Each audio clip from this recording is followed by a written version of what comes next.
Dans la naissance, nous observons que le Saint-Esprit est lié à la parole de Dieu.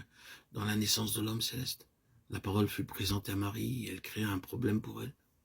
Dans le domaine humain, il y avait de la perplexité quant à savoir comment la réalisation de cette chose pouvait se faire, comment elle devait parvenir à cela, comment cette merveilleuse présentation dévoilant cette possibilité, cette signification, ce dessein et cette intention et cette pensée divine pouvaient devenir une chose réalisée en Marie.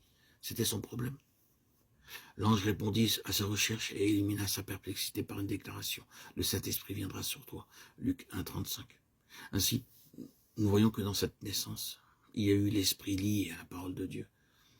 Le Saint-Esprit n'a pas saisi la parole pour en faire une chose réalisée en Marie avant qu'elle ne se soit engagée vis-à-vis de la parole. Cela est toujours une loi.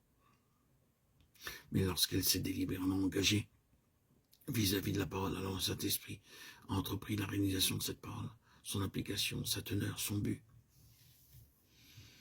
De même manière, le Saint-Esprit fut associé à la parole de Dieu dans le conflit. Quand l'Esprit fut venu sur le Seigneur Jésus en tant qu'homme céleste au Jourdain, il fut conduit par l'Esprit dans le désert pour être tenté par le diable.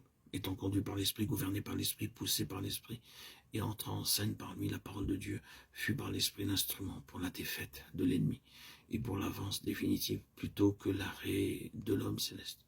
Vous remarquez qu'il y a la marque de l'élargissement, car quand le diable l'a quitté, il est dit « Jésus revêtu de la puissance de l'Esprit retourna ». Luc 4, 14. Il y a la marque de l'élargissement, le signe de la croissance par le moyen de ce qui s'est produit. L'Esprit fut associé à la parole dans le conflit en vue de la victoire de l'élargissement. La même chose fut vraie dans le ministère du Seigneur Jésus. Les paroles que je vous ai dit, je ne les dis pas de moi-même, et le Père qui demeure en moi, c'est lui qui fait les œuvres. Jean 14, 10. Les paroles sont le résultat d'une activité incessante du Père par l'Esprit. Présentement, nous parlons seulement de Christ en tant qu'homme céleste, non pas de Christ dans sa divinité, en tant que Fils de Dieu, dans le sens le plus élevé. Dans son ministère, par l'onction, par l'Esprit du Père demeurant en lui, il y a des activités qui se poursuivent en lui, résultant en paroles venant de lui. Mais elles ne sont pas de lui indépendamment du Père, elles ne sont pas de lui en dehors d'une relation avec l'Esprit, elles proviennent des activités intérieures, des énergies de l'Esprit du Père. L'Esprit produit les paroles par ce qu'il opère dans la vie. C'est la raison pour laquelle elles sont toujours des paroles pratiques, c'est-à-dire des paroles ayant un effet pratique. Ce qui fut vrai dans son ministère parlé, dans ses autres aspects, fut également vrai dans sa vie. Sa vie fut un accomplissement continuel et spontané des Écritures. Non pas une référence continuelle à elle, mais par le moyen de l'Esprit demeurant en lui. L'Esprit possédait les Écritures, les ayant données et inspirées. Elles sont éternelles, l'Esprit se mouvait en lui de telle sorte que les Écritures s'accomplissaient constamment. En de nombreuses occasions, il est fait une déclaration pour indiquer ce fait, afin que l'Écriture soit accomplie. Ainsi, dans sa vie et dans tous les incidents de sa vie, il était stimulé et mis en action par l'Esprit en relation avec la parole.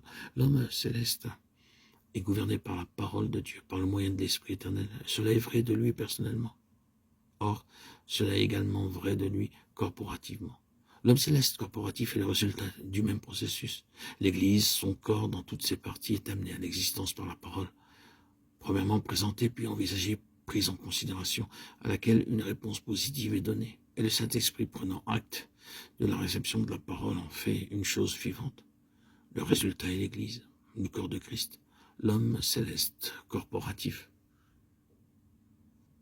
C'est de cette façon que l'Église vient à l'existence et considérer une sorte de chose appelée l'Église qui ne provient pas de l'opération du Saint-Esprit par le moyen de la parole de Dieu revient à considérer quelque chose qui n'existe pas dans la pensée de Dieu. Mettez de côté la parole de Dieu et vous n'aurez aucunement l'Église. Ce que vous aurez sera quelque chose d'entièrement faux. Mettez de côté le Saint-Esprit en relation avec la parole de Dieu et vous détruisez ce que vous êtes en train de bâtir. Notre existence même en tant que membre de Christ provient exactement du même principe tel qu'il s'est opéré dans son incarnation. La parole et l'esprit coopérant.